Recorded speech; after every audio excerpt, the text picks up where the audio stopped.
Ben Jonson by Charles Lamb. The case is altered. The passion for wealth has worn out much of its grossness in tract of time.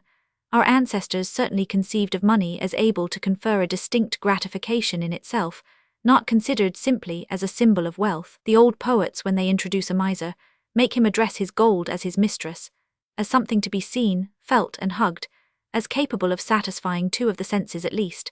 The substitution of a thin, unsatisfying medium in the place of the good old tangible metal has made avarice quite a platonic affection in comparison with the seeing, touching, and handling pleasures of the old chrysophilites. A bank note can no more satisfy the touch of a true sensualist in this passion than Creusa could return her husband's embrace in the shades. See the Cave of Mammon in Spenser, Barabbas's contemplation of his wealth in the rich Jew of Malta, Luke's raptures in the city Madam, the idolatry and absolute gold worship of the miser Jacks in this early comic production of Ben Jonson's. Above all here Guzman, in that excellent old translation of the Spanish PG-60 Rogue, expatiate on the ruddy cheeks of your golden ruddocks, your Spanish pistolets, your plump and full-faced Portuguese, and your clear-skinned pieces of 8 of Castile, which he and his fellows the beggars kept secret to themselves, and did privately enjoy in a plentiful manner.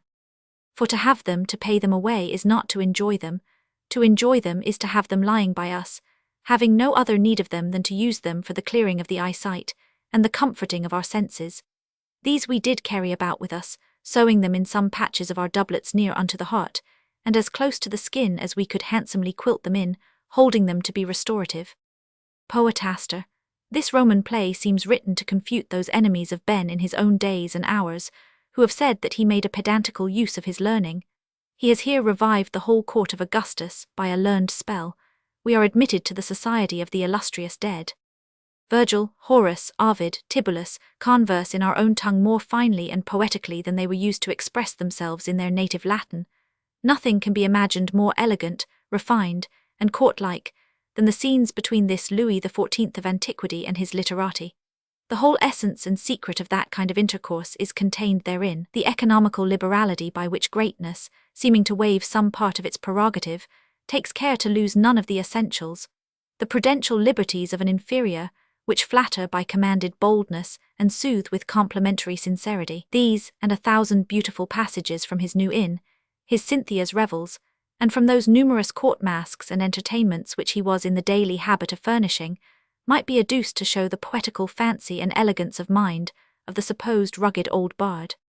Alchemist. The judgment is perfectly overwhelmed by the torrent of images, words, and book knowledge with which Epicure Mammon, Act 2, Scene 2, confounds and stuns his incredulous hearer. They come pouring out like the successive falls of Nilus. They doubly redouble strokes upon the foe. Description outstrides proof. We are made to believe effects before we have testimony for their causes. If there is no one image which attains the height of the PG-61 sublime, yet the confluence and assemblage of them all produces a result equal to the grandest poetry. The huge Xerxean army countervails against single Achilles.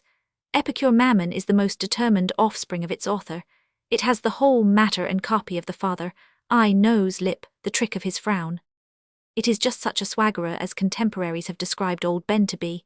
Meercraft, Bobadil, the host of the New Inn, have all his image and superscription, but Mammon is arrogant pretension personified. Sir Sampson Legend in Love for Love is such another lying, overbearing character, but he does not come up to Epicure Mammon. What a towering bravery there is in his sensuality! He affects no pleasure under a sultan. It is as if Egypt with Assyria strove in luxury.